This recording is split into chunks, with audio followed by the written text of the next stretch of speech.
Good afternoon all. It's Jonathan Bourne here. I hope you can hear me. It's always quite exciting, that moment where we open the doors to the waiting room and everybody joins. It's lovely to see so many of you, and a very warm welcome. I hope you can hear me. As I say, good afternoon. Thanks for joining us. It's lovely to see so many old friends and familiar names on the bar on the side of my screen. Before we start, just a little bit of housekeeping, if that's okay. I think we've already set microphones to off. There are quite a number of us, but if I could ask that you keep your microphones off, please, because there is, as I say, so many of us. We will have at least 15 minutes at the end for questions. And just in relation to questions, if you have a question, do use the chat box, which you can find usually on the top right of your screen. Often you just need to press on those three little dots on the top right of your screen to find the chat box to ask any questions. We'll answer as many today as we possibly can. Obviously, if we don't know the answer, or perhaps if it relates to a particular individual and so it's not appropriate to answer it in a group setting, then we'll get back to you following the meeting. A warm welcome to some apprentices. I know we've got some apprentices on the call too. We'll be having some program-specific sessions for apprentices over the course of the next few weeks, so I hope you will join us for those too. So today's webinar, it's a really important step on the re-engagement process as we start to come out of lockdown. Hopefully we won't go back into it. And it follows the note that we sent to all employers on the 9th of June and the update that we shared with apprentices a week or so ago. I'm pleased to say that I'm joined on today's session by my co-host Damar's Commercial Partnerships Director, Robin Lindsay. And hi Robin, the two of us will be hosting it together. In terms of what we're covering, let's move on the slide. I'm going to take a few minutes, if it's okay, to share some thoughts on the challenges and opportunities, because I think there are some for apprenticeships in a post-COVID 19 world. Perhaps we should say living with COVID. I'm not sure that we're quite at the post stage yet. Robin is then going to take you through some of the key features of and priorities for our delivery in the immediate aftermath of the crisis. That will take about 25 minutes or so. And finally, I'm going to speak briefly about apprentice recruitment and actually some of the incentives and what we're hearing from government just very recently, including today, before we move on to some questions. So as we move, as we emerge, perhaps blinking a little bit into the slightly gloomy reality of what I've put on my notes as post-COVID Britain, but I think really we should call it living with COVID Britain. What do we know? Well, we know that sadly our economy has shrunk now by over 20%. It will begin to recover. It probably already has started to recover a little bit, but the Treasury's latest average of independent forecasts for the economy for this year shows that we are looking at a 9.2% shrinkage for the year, which I think is unprecedented in peacetime. Unemployment, as we know, again, sadly, is rising. It may more than double to over 10% of the workforce. And that impact, I'm sure, is going to be felt most by those in lower paid, lower skilled and more insecure jobs. And for some time to come, despite the pubs opening at the weekend, a level of social distancing is going to remain in place. And I think it's fair to say that everybody, including every apprentice, has been impacted already, and that the effects of the last few months are going to be with us for some years to come. Now, in the light of that, at Damar, we've been thinking, I think, really about two big things, and we want to talk about those with you today. First, how do we adjust to best meet the immediate needs of apprentices and employers, bearing in mind social distancing, the disruption caused by COVID, and the fact that our team now is smaller than it was before. Clearly, that first priority must be for apprentices to get back on track and to complete their apprenticeships in as timely a fashion as possible. Second, given the massive economic changes that we're seeing, is there an opportunity here, and I think there is, to make apprenticeships better? How can we reimagine apprenticeships for the world after the first wave of this COVID crisis so that they deliver greater impact for organisations and apprentices? Robin will be taking you through the detail of the next few months in a moment, but I'd like to pick up first, if I can, on that second point. The economic upheaval as a result of COVID means that the pace of change in the labour market will speed up. Indeed, it's already speeding up, I think. More people will change jobs. Often they'll be changing jobs or taking on new responsibilities within the same organisation. Some careers that exist now simply aren't going to exist in 5 or 10 years' time. And I think we need to be honest and say that many apprentices who are studying for a particular trade or profession now won't be working in that trade or profession for that long. And meanwhile, back in the world of apprenticeships, the Institute for Apprenticeships and Technical Education is busy developing 664 distinct apprenticeships for 664 different trades and professions. Most of those apprenticeships are already in existence and are being delivered. That approach, where jobs are sort of sliced ever more narrowly and each one has its own apprenticeship, I wonder if perhaps that's a little at odds these days with the needs of the economy. Are there really 664 jobs that we can identify as having real longevity? We've got, if you have a look at their website, you'll notice there are 6 apprenticeships devoted to landscaping and grass maintenance. I won't go into them in detail, but we've got a landscape operative, a technician, a supervisor, a professional, and we've got a golf greenkeeper and an advanced golf greenkeeper too. Don't worry. Our plan at Damar isn't to rebuild the apprenticeship system. That's far too complicated. It would take too long. It's above my pay grade, and most importantly, it wouldn't benefit. It would take too long for it to be of any significant benefit to you. But I do think that the needs of businesses and of apprentices are changing and rapidly. And that our job, therefore, and in partnership with you, is to make sure that the way in which we deliver equips both apprentices and employers with the skills and behaviours that are needed to succeed in what hopefully will become a post-COVID world. Yes, apprentices will need to be trained in the specifics of their roles, but surely what we also need now are apprentices who are also competent in their current roles, but are also confident and agile enough to adapt and learn the new things that they will need to know in due course. I don't want for a second to downplay the importance of underpinning knowledge, thinking about our apprenticeships, fundamental accounting principles, for example, or key areas of law, and training during the apprenticeship is always going to be required to transfer that knowledge. But I think we also need to recognise that the ways in which training is delivered and how we acquire knowledge are changing. In education, and we've seen this particularly during COVID, the shift to a more blended approach, online, webinar, directed self-study, that's accelerated with COVID-19. But it's not just in a formal educational setting that the way in which we acquire knowledge is changing. How many of us, for example, now would go on a course to learn how to use a piece of software or even to learn some DIY skills? Most of us wouldn't. We'd look on YouTube or elsewhere online instead. I think it's also fair to say that some of the knowledge that we need now is more disposable and it's shorter lived.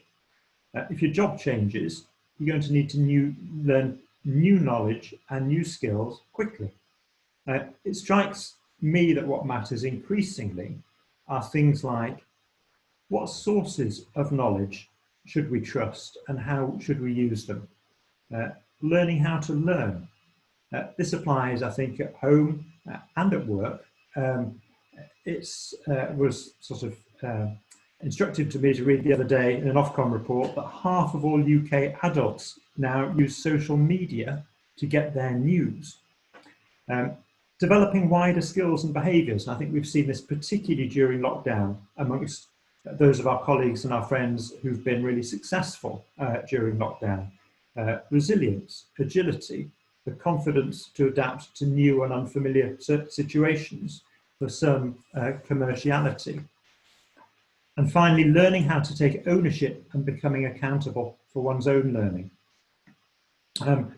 Now, in the letter that we shared with you on the 9th of June, you might have noticed that we use the word coach rather than trainer. That's because the skills that I'm describing here are more closely aligned with coaching, which concentrates on skills development rather than simply that transfer of knowledge. That's not to say that training won't always be an important part of what we do. It will. However, that use of the word coach is a reflection of a change in emphasis. The immediate changes, I think, will be small, but they'll be important. There'll be a bit less telling apprentices exactly how to dot every I and cross every T on their apprenticeship. There'll be lots of support, but also a bit more asking and a bit more accountability. As part of our conversations with apprentices and their managers over the coming weeks, and as you know, we've got some webinars with supervisors and apprentices coming up, we'll be asking apprentices to reflect on 3 small but important questions. Where are you now in your career, in your learning? Bearing in mind that everybody has moved on a bit over the last 12 months, in some cases significantly. Where do you want to get to again in your career, in your learning? And most importantly, how are you going to get there? And how can we help you? The training plans that our coaches use will help map out that journey for apprentices, and we'll support them with the tools they need to undertake it. However, responsibility for making that journey, in the end, doing the work, attending the workshops, developing the portfolio, that sits with the apprentice. Now, one of the nicest things for me in lockdown, and obviously there've been plenty of challenging times as well, has been some of the online presentations that I've done with our apprentices of the month. Every single one of them, whatever their age, whatever their background, what struck me was the real sense of ownership that they had in their job, in their apprenticeship, in their career. That's what helped them succeed. And I think that if we can keep replicating that impact, we will have apprentices agile enough to equip themselves with the knowledge, skills and behaviours that they need to deliver value to your organisation, however your organisation might change, and for them to thrive in what is likely to be a very turbulent world for some time. Now, this is all very well, but you also rightly, I know, want to know what's going to happen as the lockdown starts to ease. So I'm going to pass over to Rob and Lindsay now, who's going to take you through our plans over the next 2 or 3 months. Thank you. Thanks very much, Jonathan, and good afternoon to all of you. As Jonathan has said, I want to spend a little bit of time talking you through our approach for the future. As you can see on the screen there, going to have a look at what the key features of COVID compliant delivery are, not just in relation to what we hope are short-term social distancing measures, but also how we best meet the needs of apprentices beyond COVID. We're going to have a look at what we've got planned over the summer in terms of some re-engagement with apprentices and supervisors throughout July, and then delivery and what that looks like from August. And we'll also touch on how we plan to address those immediate priorities. So apprentices who are near to completion, those who've been furloughed, those who've been made redundant or who are at risk of redundancy. One of, I think, the biggest challenges for most of us during COVID, both at work and at home, has been the uncertainty And we realised pretty quickly here that for us in the world of apprenticeships, waiting on the what ifs and the maybes wasn't going to be an option for us. Instead, what we decided to do was plan quickly and decisively based on what we do know, so that we can be confident that we're able to deliver what our apprentices need in a way that will work. Perhaps important to say at this point that this is far from a panic reaction to the pandemic. Much of what we've planned has been part of our longer term vision for some time, but certainly COVID has brought that vision into sharp focus and accelerated development of a few of those areas. As Jonathan's explained, this development presents a really quite tricky balancing act between the immediate support required versus the longer term needs of our apprentices and employers. For example, we know that suggesting that we simply take an existing training plan, keep the same delivery methods, include content that offers no context in terms of the differences that COVID presents, and just squeeze that into a shorter timetable, well, that's not going to work for anybody. Equally, we know that we can't just tag 4 months onto the end of everybody's program, because that won't work either. Many of our apprentices, I'm pleased to say, over 80% actually, have made really good progress during lockdown, whether that be through existing work set or through our Working Differently program. And we need to make sure that that can't and it won't go to waste. We also know that scheduled exam sittings for some qualifications have moved, and so timing support in line with these revised dates is crucial. And finally, we know that although for many the world has changed, the demand for some of those future skills that Jonathan's mentioned has increased, and we've got to meet that, but at the same time recognise that we have the same syllabus, the same assessment requirements as we have done previously within the qualifications, and so we do need to work to those as well. This is just a flavour, I guess, of some of the many competing factors that we've considered and that we've been working through in depth over recent weeks. So if those options don't work, then how do we remain COVID compliant and drive on our qualifications beyond? Well, I think there are 5 key factors here, and I'd like to talk you through those now. First, we will certainly see fewer face-to-face visits. Even where offices have remained open or begin to reopen, for the safety of apprentices and our colleagues, in-person visits won't be possible in most cases. However, our experience during COVID and the lockdown period has shown us that visits using Zoom, Teams, Skype, they're every bit as effective and far more efficient. And in truth, that's something that we've looked at for some time in relation to reducing our carbon footprint. And on some of our more complex national programs, it's an approach that we've adopted already. Just on this point, the same will obviously apply to sessions held in our centre in Stockport, as well as exam venues around the country. And so we've got a couple of particular challenges here in relation to our accountancy classroom sessions, which we've moved to an online blend of resources with specialist tutor support, and the formal examinations that we run. And we expect that we're able to schedule those in a more normal way from September. Second, as well as ongoing use of these video conferencing systems, we'll be making much better use of other existing technology, such as OneFile, which is our e-portfolio system, and Damar Open Learning, which is our bespoke virtual learning environment. In particular here, you'll notice simpler but more effective recording of learning activity on OneFile, which will make it easier for you as employers to monitor progress and provide support where necessary. Third, we want to try and instill a more collegiate feel to programs. So a big advantage in using technology such as that I've mentioned already is that we're able to bring apprentices together more easily to share questions and share learning across a group and interact with others who are at a similar stage in their development. So we'll be registering most apprentices to a new virtual classroom on Damar Open Learning in July. Fourth, we also want to see greater accountability, and this is something that Jonathan's touched on already. So of course, we're here to design and deliver the program appropriately, and we'll continue to do that. And we still need you as employers to provide the right kind of supportive environment, the appropriate work, and to give apprentices the time they need for off-the-job study. But the ultimate responsibility for learning does rest with the apprentice, and so we want to try and better balance the support that we all provide with a more robust approach to holding apprentices accountable, so they take a bit more ownership of setting goals and working to achieve them.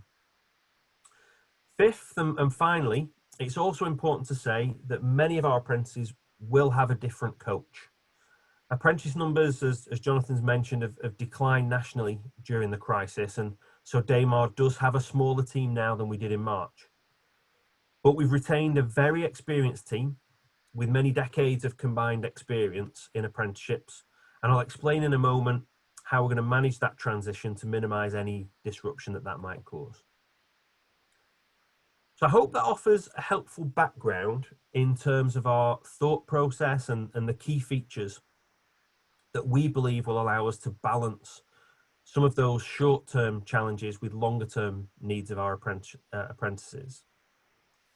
In the background, our fantastic team have been working tirelessly to get everything in place so that the transition over the next couple of months is as smooth as possible. So first, let's look at July, where we'll be doing some reorientation to get things moving forwards. We know that apprentices will be at different stages. We know that some will have been more affected than others during the lockdown period. And as I've said, some may have a new primary coach. Taking this into consideration, we feel that all apprentices and supervisors would benefit from some sort of reorientation. So 3 points that I'd like to mention here in relation to activity in July are as follows. Firstly, we want to work with you and your apprentices to refresh learning goals in light of what's happened over recent months. So that's going to involve assessing progress made during lockdown. As Jonathan says, we've got a reflective competency check that we're going to be conducting using a version of our profiler tool. And we'll make sure that we get revised training plans uploaded to apprentices' OneFile accounts. Second, as I mentioned, we'll add most apprentices to a new virtual classroom, get them back in touch with their coach or introduce them to their new coach where there's a change. And third, we'll be running some introductory webinars for apprentices, supervisors and mentors. And just to stress, I've used the term introductory there, but it really isn't about a backward step. Quite the opposite. This is about providing a springboard into the program of activity linked to where that apprentice is and where they need to get to in their program. Out of this, our apprentices will broadly be planning for either completion, where they're close to the end of their program, or getting into a more normal pattern of study if they're partway through it.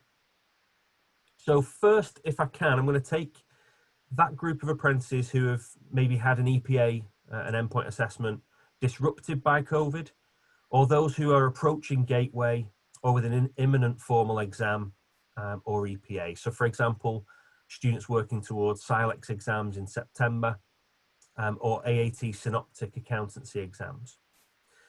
We absolutely want to make sure that this group are in the best possible shape for that final period of assessment. So here we've got a very clear schedule of support for apprentices, which is specifically focused on those goals. As I've mentioned, we'll make sure that we get the right entry point for that support and get a revised training plan in place. Even if that's just for a few weeks of delivery, we want to make sure that everybody's very clear about what they need to do and what's going to happen when. They'll likely be working with our newly formed completions team. And this is something that we've put together with some of our most senior coaches and program managers so that they can offer really expert targeted support for this group to help them to achieve. So that's completions. For those who aren't focusing straight away on completion, we'll be moving into a more regular pattern of delivery from August. So contact might actually be more regular during kind of moving forwards, but in shorter, more productive sessions. So we'll have a regular activity cycle, as we always have done, that's set out in the training plan, which includes the workshops, one-to-one coaching sessions, reviews, and all of the technical content that apprentices will be sitting. And it'll still be the case that in most cases, a cycle of around 6 to 8 weeks, that activity will be taking place. Might be that for some of our more technical programs, particularly those at level 6, that there's a slightly different frequency of interventions, but for most people it will remain on that kind of 6 week or so cycle.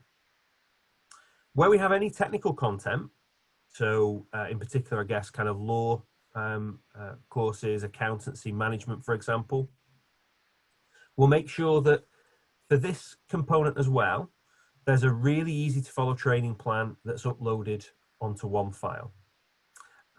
Obviously, we'll make sure that apprentices have the training materials that they require, either online or in hard copy paper format. And we'll have the live tutor-led workshops and progress against training plan, against their training plan. We'll make sure that that's logged on one file, as I explained earlier.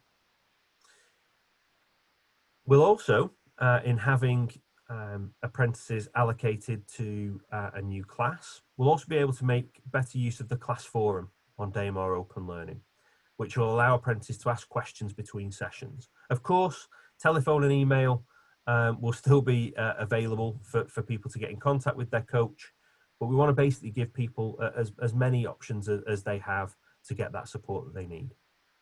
One other thing, which is something that we actually brought in some time ago, but we want to make better use of moving forwards, is the journal tool.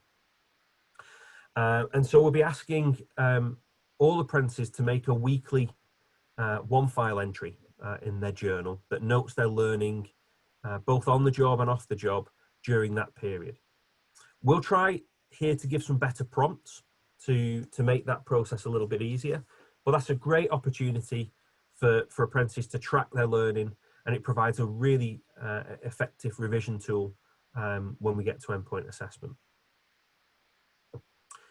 Of course, we'll continue with our review cycles. So they'll be happening about every 12 weeks, but it's likely that they'll be via Zoom, Teams, Skype, as I mentioned earlier. What we will do, though, is make sure that we get those review dates scheduled as part of this reorientation process. So all of those dates will be in the diary for the coach, for the apprentice, and their supervisor, so that everybody's got plenty of time to plan for that. And we can make sure that is a little bit easier then, particularly where we've got supervisors who are maybe on a different site, or perhaps working from home moving forwards and not likely to be in the office with their apprentice. The final review we'll do, as we do at the moment, is the gateway review. And again, we'll be planning those in so that we've got a really good target in place. And similarly, they'll happen via Zoom, Teams, or Skype. One final point that I just wanted to make here, which is a really positive addition that we're going to make to our support, is the support that we give to apprentices post-gateway. And here, through some of the learning that we're putting in place with the completions team at the moment, we're going to be able to give really expert support in that final period in the run-up to their endpoint assessment for all apprentices. So they'll get access to an EPA specialist, as well as some really good EPA guidance. And what we hope there is that will really give people the support that they need in those final few weeks running up to their endpoint assessment. I appreciate that much of what I've spoken about already focuses really on apprentices who are in work and able to study. And what I do know is that we have already and will continue to have some apprentices who remain furloughed and some who are at risk of redundancy. So just a couple of points that I wanted to make here. Firstly, furlough is a great opportunity for apprentices to progress their learning if they're able to. However, we understand that individual organisations and sectors will recover from COVID at different rates. And so where it's not possible for an apprentice to make that progress whilst they're furloughed, please do let us know and we can have a look at what the best course of action to take is there. We're also appreciative that where organisations have used the furlough scheme, as apprentices and their colleagues return, there might be an increased amount of work, some further pressures for that organisation in getting everything back on track, which might just make it difficult to fit in that apprenticeship work. So again, talk to us about that and we can work with you on the best solution. Also important to note that we can provide really good support to apprentices who've been made redundant. So whether that be looking at alternative opportunities for them, providing some intensive support towards getting them completed on their qualification, and just giving them that pastoral care that they might need during that process. So again, please do keep us up to date if that's something that you're looking at, and we can then give you the best support and the best support to your apprentice. I appreciate we've covered quite a lot there in a short space of time, but I hope that's provided some useful detail. As Jonathan said, we will have the opportunity for questions shortly, but before we get to those, I will just hand back over to Jonathan for a quick update on recruitment support and opportunities for new apprenticeships. Hi, Robin. Thanks very much. So I'm not going to spend that long on apprentice recruitment, but I think it probably is just worth sort of touching on it at the end of this session. And first of all, I suppose, you know, as we're coming out of lockdown, the position we're in now, many employers, of course, simply aren't going to be in a position to recruit apprentices. I was reading earlier that the apprenticeship vacancies site is showing apprentice numbers down, I think 80% over the last couple of months. But there are sectors that are still active. We've been filling vacancies actually throughout lockdown, albeit in much smaller numbers than usual.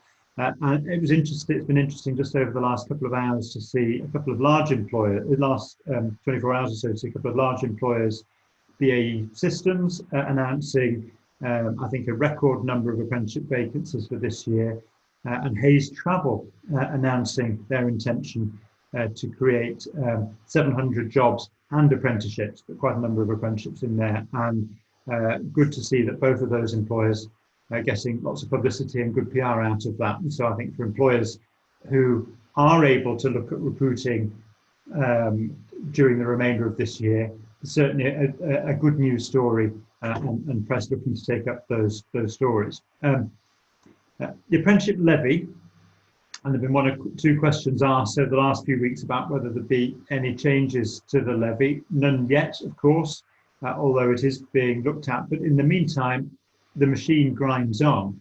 I think at the moment we've got over £200 million a month being paid into the apprenticeship levy by larger employers. New apprenticeship commitments, as I said, are being made, but they are a tiny fraction of £200 million a month. That perhaps isn't a problem right away because, as many of you know, money stays in your apprenticeship levy account for 2 years before the government takes away any unused funds.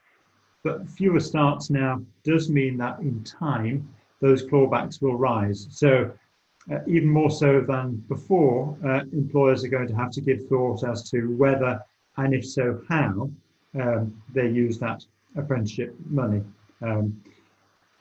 Which I suppose brings me on to what the opportunities that there are around upskilling, remotivating existing employees. Obviously, in a climate where perhaps there aren't so many vacancies, the use of apprenticeships for upskilling existing employees is a good opportunity, particularly here where we've got staff whose jobs will have changed or are going to change. Apprenticeships can be a great opportunity for developing colleagues, supporting retention, and improving motivation, particularly in a climate perhaps where pay rises and financial incentives are going to be challenging. As we know, study time off the job needs to be factored in, and that can be a bit more of a challenge for apprentices who are already in work, but it can be managed flexibly, and it certainly can work. Recruitment of new apprentices into organisations.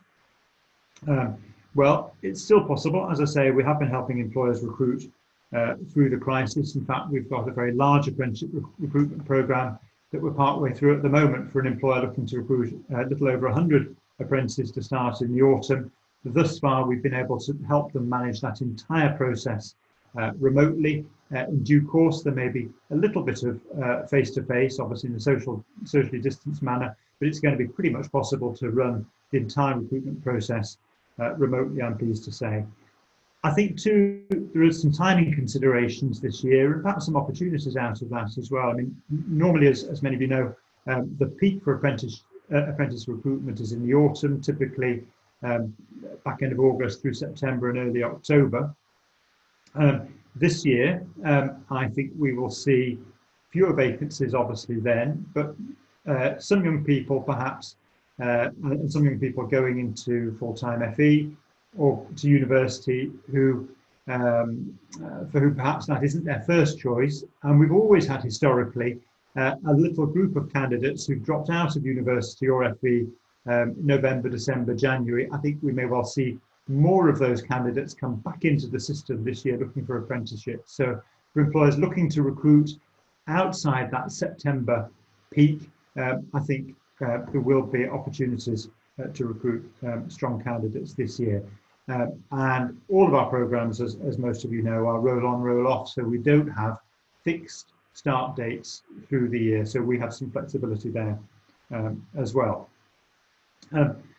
Next one, in a way, my notes are slightly out of date because the terminology used by government has already moved on. An apprenticeship guarantee for young people was something first mooted by the Prime Minister at the back end of May.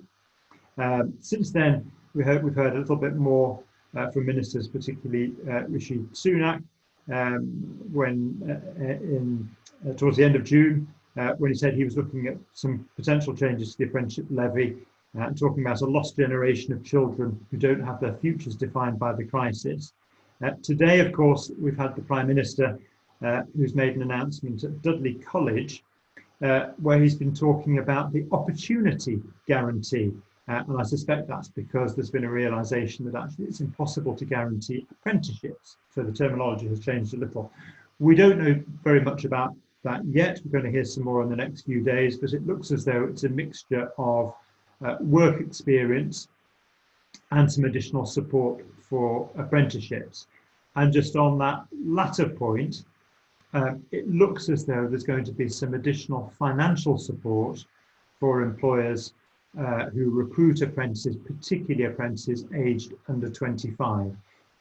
In the Sun yesterday, so obviously this is an authoritative source, coming back to what I was saying earlier, there was talk of a grant of £3,000 for employers recruiting apprentices in that age bracket. We'll find out more apparently in the next week on that, but it does look as though there's going to be some financial incentive, and certainly not very far away, Germany, Denmark, France and Austria have all announced financial support packages for employers looking to take on apprentices.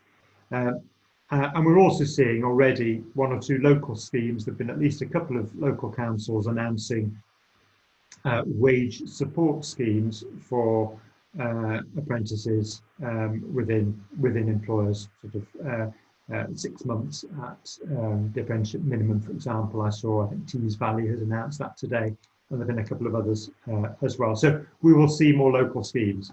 And I think, having experienced various different incentive schemes over the last few years,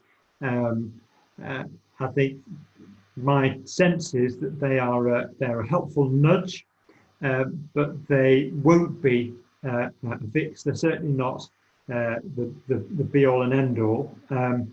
There are always rules around them. Those can be geographical, so if your apprentice candidate lives in the wrong place, they might not be eligible. There could be too old, potentially even too young, or they've not been unemployed for long enough. But they are useful, and it's great that we're going to see some additional financial support, particularly for employers, announced fairly soon. Which I suppose brings me on to my final point. I think it's likely that most of those incentives are going to be targeted at younger people. Let's not forget too about apprenticeship opportunities for older career changers, of whom there are going to be, I suspect, many thousands, sadly, over the coming months. I've always thought that the apprenticeship system hasn't done as much as perhaps it could, and maybe this is partly about the name apprenticeship and its attractiveness or not amongst slightly older people, but particularly in areas like accountancy and management, apprenticeships can be a really good option for people who need to learn new skills. So that's all I wanted to say on apprentice recruitment. I hope it's been useful so far. We have had a few questions that have come in, but please, if there have been any questions running through your mind as Robin and I have been chatting, do add them in the chat box. They will come through to us. But as I said, so I'm just looking at what's come through so far. First one, a very good question actually about one-to-one visits and the relationship with the trainer. The question is, my apprentice really likes the one-to-one visits and that relationship with the trainer. What are the advantages and disadvantages of the new model? And Robin, you and I might carve this up between us. I'll start with a disadvantage, if I may, because there are some. I think certainly our experience, my experience, and perhaps yours as well, of using technology such as this is that it is perhaps harder to establish relationships with people over Zoom or Teams or whatever the technology is. And in due course, as social distancing rules relax, I very much hope that we'll be able to move significantly towards face-to-face visits for the all-important launch visit and that gateway meeting at the end in particular. But maintaining relationships using this technology works very well. But Robin, on advantages of the new model, what thoughts do you have? Yeah, it's a really good question, and something that we have spent a lot of time thinking about. And I think certainly that the first thing that I'd want to say is that kind of building that relationship and the importance of that relationship between coach and apprentice is absolutely crucial. And certainly, you know, despite a period of time where we're maybe not able to see that apprentice in person, I would certainly hope that in working closely with that apprentice, we can still build and continue to kind of, you know, maintain that close relationship. I think, you know, some of the advantages that we'll see though, as I mentioned, I think one thing that we'd like to see is perhaps more regular sessions and more regular contact with apprentices in different ways. And of course, the use of technology means that we can do that really effectively and split that content and contact, rather than having kind of one big chunky session with an apprentice. Kind of split that over a number of different contact points. And I think that there's a lot of efficiencies there for the apprentice and for you as employers as well, in terms of fitting that in amongst other commitments, and making sure that that's kind of at a time and a place that works well. And of course, important to remember that one-to-one kind of face-to-face sessions at times can be quite problematic in themselves, with kind of lots of kind of repetition of content, where actually you could bring maybe a couple of apprentices together and have them learn from each other a little bit as well, and maybe sort of experience a question being raised by somebody else that they might not raise themselves. I think is really important. And interesting, Jonathan, that you obviously mentioned some of the problems with technology, but it can be sometimes equally as challenging to with the roads the way they are and public transport at times to get those sessions working in the way that we had planned in the first place anyway. So I think it's a really good question and something that we've put a lot of thought into, and I'm confident that we can make sure that the quality of support is every bit as good as it has been. Thanks, Robin. A couple more have come through. This next one, I suppose, is linked, which I'll pick up. The new model is very reliant on technology. Have we thought about apprentices who don't have great access to technology? Yes, we have.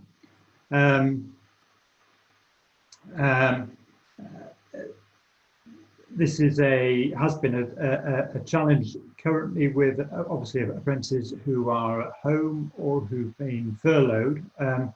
But it's been great, actually. Many of the employers that we work with have been able to support apprentices at home with kit. Also, in fact, I think in all cases, all of the systems that we use work from mobile phones, from iPad devices, as well as traditional laptops and desktops. And our digital content team, some of you will have had contact with our manager there, Simpson. They regularly work with IT colleagues as our employers, and we've been able to sort pretty much every glitch that we've come across so far. So yes, there will, I'm sure, from time to time be technology issues, but actually our experience over the last 3 months and before that, because we've been using these systems for years now, is that with a little bit of thought, a little bit of good communication with employers, and in some cases, particularly where we've got apprentices at home, the loan of some employer kit to their apprentice from home, we've been able to surmount that issue. I think it's also true to say that there are problems these days every so often with technology like Zoom or Teams, but they're far less frequent than they used to be. And indeed, I think it's probably fair to say that public transport disruption that gets in the way of, and traffic that gets in the way of face-to-face meetings is probably a more common issue than problems with technology on Zoom or Teams meetings.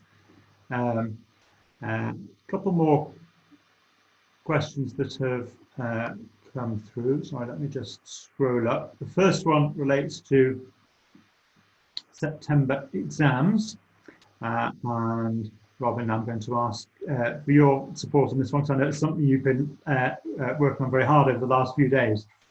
Will apprentices have a set revision plan starting in July to help them to prepare for September exams, as there won't be many weeks if it starts in August?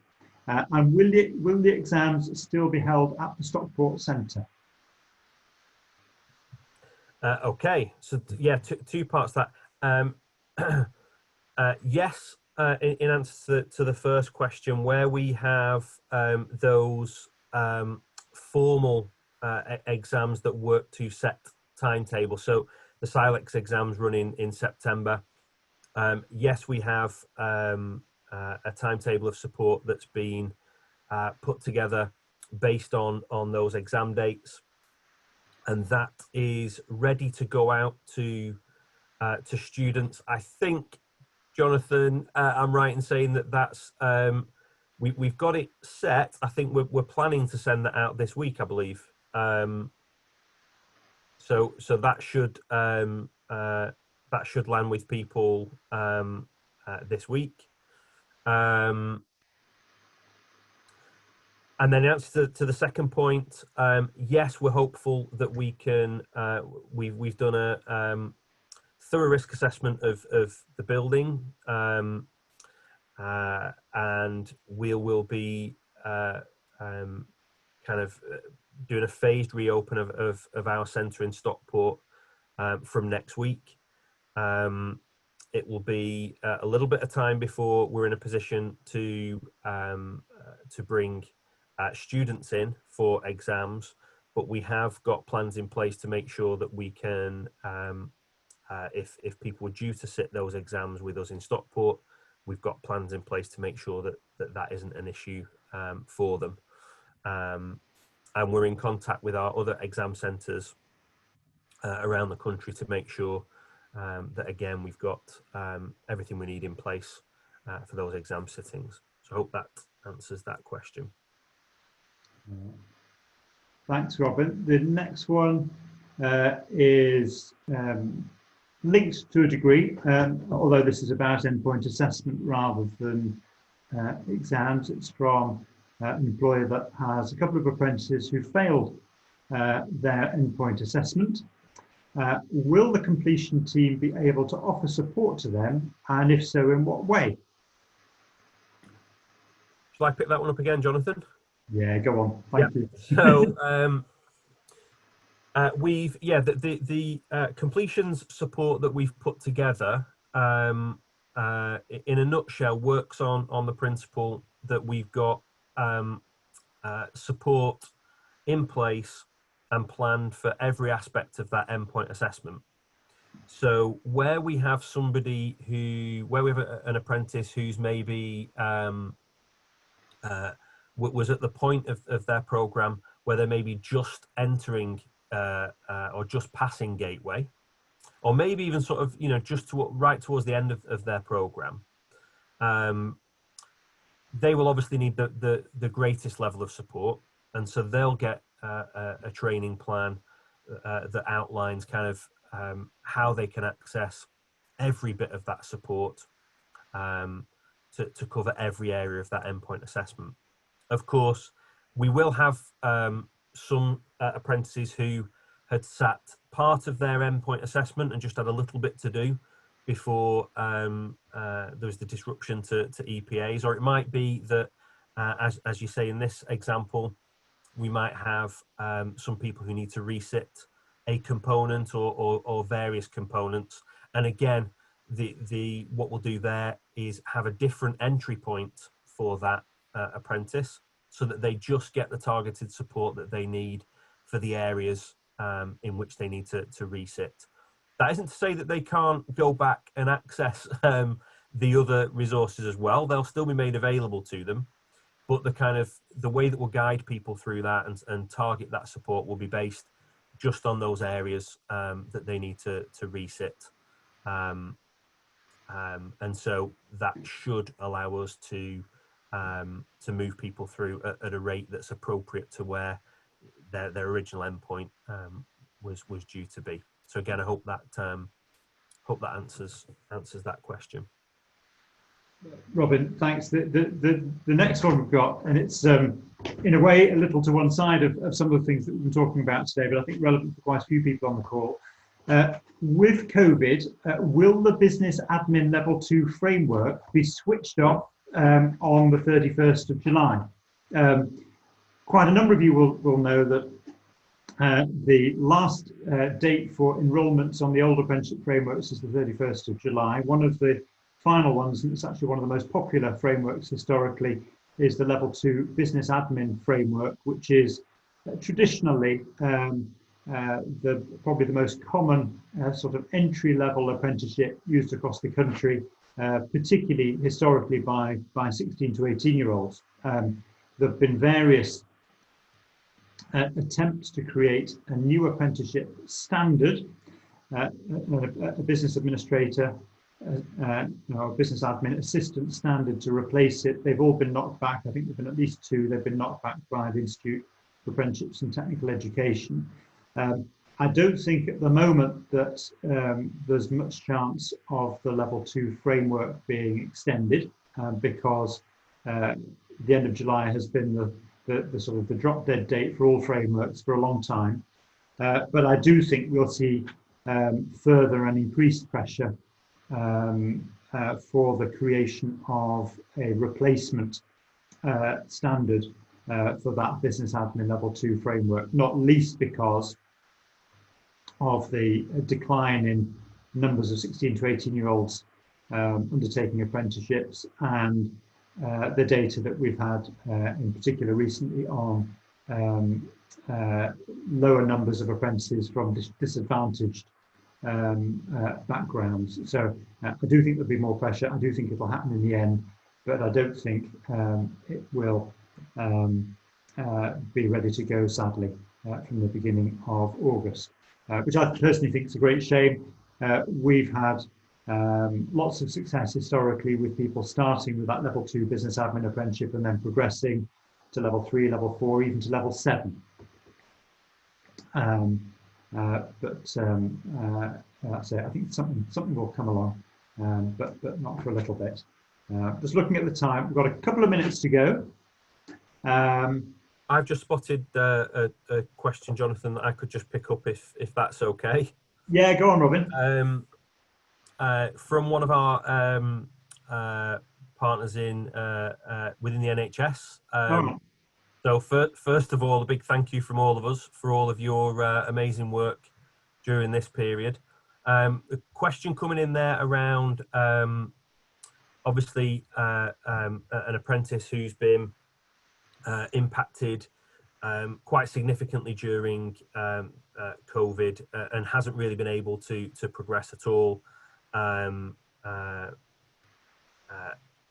I guess has likely been on maybe on a break in learning perhaps. So and really sort of asking about how we go about kind of restarting that work. And it's a really good question because as I mentioned before, I think there will be for some employers some challenges with kind of moving through and the speed at which we can get apprentices up and running as we've explained. So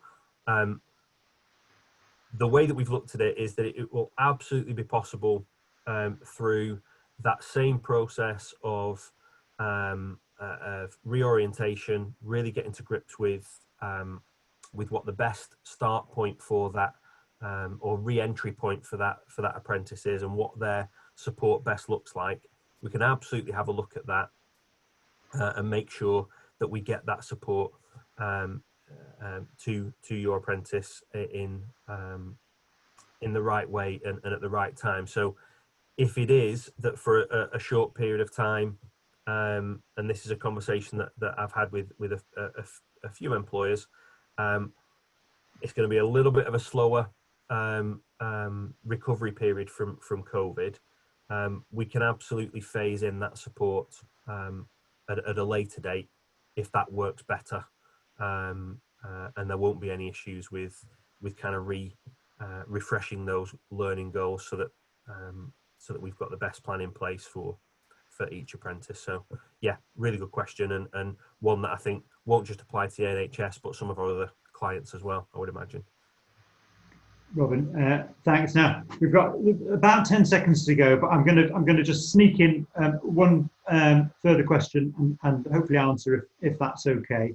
There are a few that we won't have time to get to, but we've got a record of the questions, so I think we can come back to people who've asked those questions individually. So This one is, what are the next steps for apprentices and supervisors?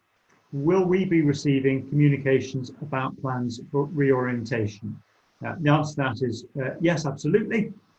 For the vast majority of apprentices, that will be next week commencing 6th of July. We'll be sharing an update with you, which will be into Apprentices One File accounts. We'll also send it via email, and that will have the name of your coach moving forwards, the date, in some cases there might be more than one, of a reset webinar to attend later in the month, information about your new virtual class on Damar Open Learning. As Robin mentioned, nearly all of our apprentices will have access to a new forum and virtual class on Damar Open Learning, and also that piece of self-evaluation work that Robin mentioned for apprentices to undertake, discuss with the supervisor and manager, and upload to one file ready for that first coaching visit.